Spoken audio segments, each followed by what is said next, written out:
selamat pagi pemirsa. Berita Padang hadir kembali hari ini bersama saya Adini dan sejumlah informasi telah kami siapkan untuk Anda. Berikut selengkapnya.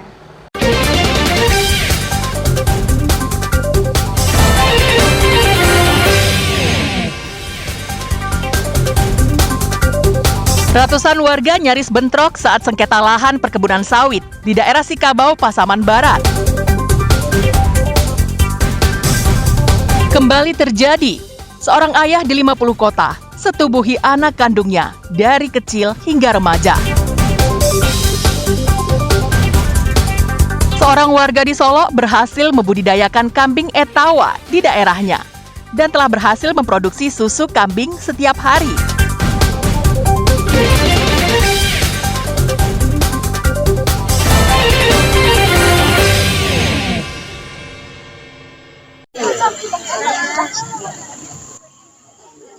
Warga nyaris bentrok dengan kelompok tani saat berusaha memanen buah sawit di daerah Sikabau, Pasaman Barat. Namun bentrokan itu bisa dicegah polisi yang datang ke lokasi perkebunan. Peristiwa itu berawal saat ratusan warga Sikabau datang ke perkebunan dan memanen buah sawit yang ada di perkebunan itu. Hal ini dilakukan karena warga merasa lahan yang itu milik mereka, karena termasuk dalam 1.600 hektar yang mereka akui sebagai milik mereka. Namun upaya itu dihadang oleh pekerja pemborong kelompok tani PWI dan kelompok tani Sikilang Parit pada Sabtu siang. Ketegangan yang sempat memanas itu bisa diredam polisi dari Polsek Sungai Bremas dan Polsek Lembah Melintang yang mendatangi lokasi dan mengajak kedua kelompok yang berseteru itu untuk berdiskusi. Menurut perwakilan warga Sikabau, aksi mereka itu merupakan upaya dari masyarakat Sikabau untuk mendapatkan haknya atas lahan ulayat dan plasma seluas 1.600 hektar. Namun yang direalisasikan baru 500 hektar. Mereka meyakini lahan yang sedang dikerjakan oleh kelompok tani PWI merupakan bagian dari lahan ulayat mereka. Pengukuran di dalam tahun 94 itu bahwa kelompok tani itu 1.600, nyatanya ada hadir di sini kelompok tani yang dinamakan PWI dan Sikilang Parit. Persoalannya adalah kenapa hanya 500 untuk kelompok tani Gunung Intan dan 1.100 hektar lagi tidak tahu rimbanya entah kemana. Itu persoalannya. Sedangkan pekerja dari kelompok tani PWI Sikilang Parit mengaku mereka hanya melaksanakan tugas untuk mengamankan lahan yang mereka borong atas perintah seseorang. Sedangkan persoalan kepemilikan mereka tidak mengetahuinya.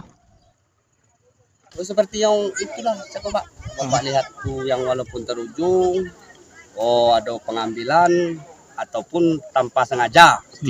Apa kesepakatan terakhir? Sepakatan terakhir untuk mengklaim yang punya PBI, dan kami saling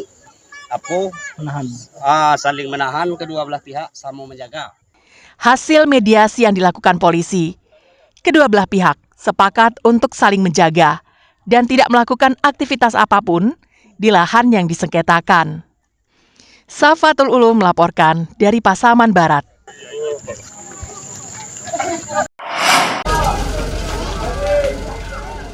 Ratusan warga Kelurahan Rawang, Kecamatan Padang Selatan, mendapatkan bantuan air bersih dari anggota Batalion Marinir Pertahanan Pangkalan 2 Padang. 8 ton bantuan air bersih didistribusikan Batalion Marinir ini untuk ratusan warga yang terdampak kekeringan. Tercatat ada 3 RW di Kelurahan Rawang, Kecamatan Padang Selatan, yang mengalami krisis air bersih dalam sebulan terakhir. Untuk memenuhi kebutuhan air bersih, warga hanya mengandalkan bantuan dari pemerintah. Meski kota Padang telah diguyur hujan, namun belum mampu memenuhi kebutuhan air sumur-sumur warga. Komandan Batalion Marinir Pertahanan Pangkalan 2 Padang, Mayor Marinir Denny Aprianto Putro mengatakan, bantuan air bersih yang disalurkan ke warga yang terdampak kekeringan merupakan komitmen TNI Angkatan Laut dalam bentuk aksi peduli masyarakat yang mengalami kesulitan dalam memenuhi kebutuhan air bersih. Beberapa hari kemarin ada masyarakat yang melapor ke kantor kami Batalion Marinir menyampaikan bahwa kesulitan air bersih. Setelah komunikasikan dengan pihak instansi Kelurahan Rawang dan tokoh masyarakat setempat, kami bisa melaksanakan aksi ini di siang hari ini. Komitmen kami untuk membantu salah satunya merupakan tugas dari TNI, yaitu mengatasi kesulitan rakyat di sekelilingnya. Sementara itu, Ketua Pemuda RW 12 Kelurahan Rawang, Rio Bastian, mengatakan bantuan air bersih yang disalurkan itu dapat membantu warga memperoleh kebutuhan air bersih. Banyak minta terima kasih kepada Pak Marinir atau Pak Mandan Marinir atas air bantuannya, karena masyarakat sini cukup butuh sekali air bersih ini, karena kemarau sudah 3 bulan kemarin ini melanda masyarakat kami. Kegiatan seperti ini akan rutin dilakukan oleh Batalion Marinir Pertahanan Pangkalan 2 Padang di tempat-tempat lain yang masih mengalami krisis air bersih. Robiham melaporkan dari Padang.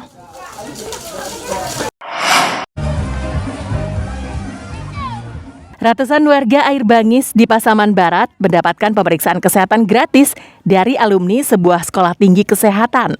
Warga antusias berdatangan untuk memeriksakan tekanan darah, mengukur kadar gula, kolesterol, hingga mendapatkan makanan tambahan bagi balita dan ibu hamil. Pemeriksaan kesehatan ini diikuti oleh anak-anak hingga lansia. Salah satunya Susi yang mempunyai keluhan batuk. Saya cukup terima kasih sudah dapat berobat di sini, mengukur tensinya. Iya, saya harap datangnya setiap bulan dapat roti untuk anak-anak balitanya dan dapat berobat. Rasanya saya sedang sakit batuk. Kegiatan ini berlangsung sekitar 5 jam dan diikuti oleh ratusan warga Air Bangis.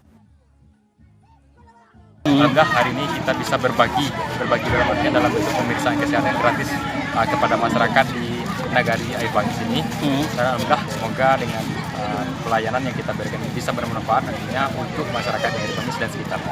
Ya alhamdulillah ini di luar dugaan ternyata. Hari ini baru sekitar jam 9 dan untuk pasien sendiri hampir 100 hari ini. Dari pagi ini itu pelayanan diberikan kayak pemeriksaan tekanan darah. Kepada warga, tim medis berpesan agar mereka memeriksakan kesehatannya secara rutin ke puskesmas terdekat karena tak dipungut bayaran dan ditanggung BPJS. Menurut tim medis, mencegah lebih baik dibanding mengobati. Safatul Ulum melaporkan dari Pasaman Barat.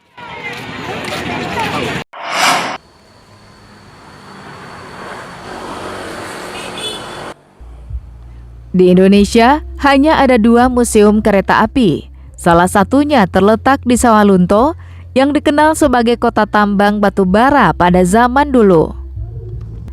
Kisah perkereta-apian di Sumatera Barat telah dimulai sejak lebih dari 1/4 abad lalu.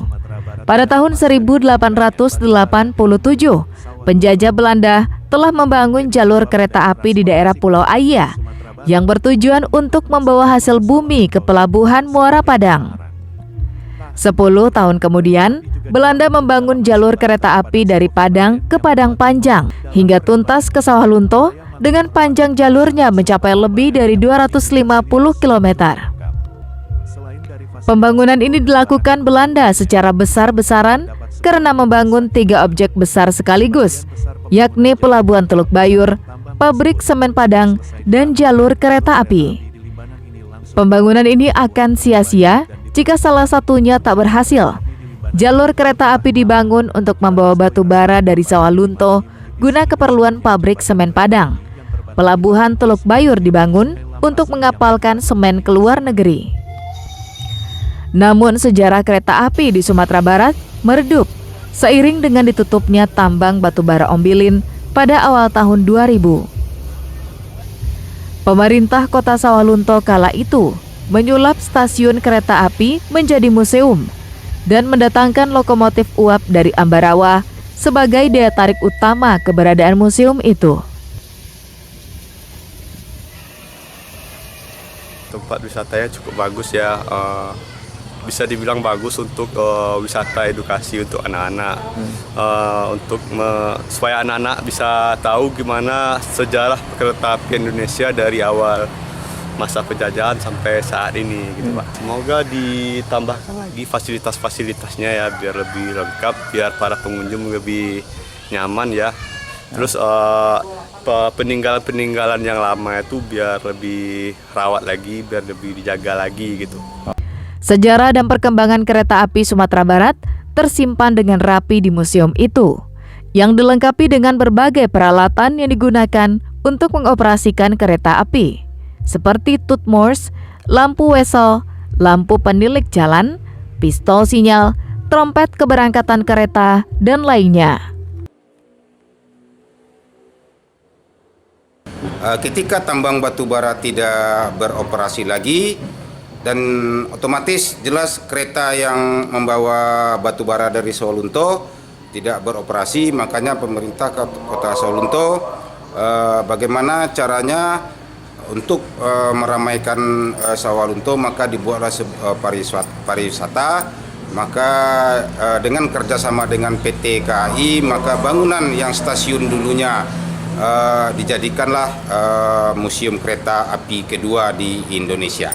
Museum Kereta Api Kota Sawalunto merupakan salah satu peninggalan sejarah yang telah ditetapkan UNESCO pada Desember tahun 2022 sebagai salah satu situs wisata dunia. Namun sayang, di tengah kemegahan predikat yang disandangnya, museum ini tak menjadi perhatian bagi pemerintah Sumatera Barat. Operasional museum ini hanya bersumber dari APBD Sawalunto. Eko Pangestu melaporkan dari Sawalunto.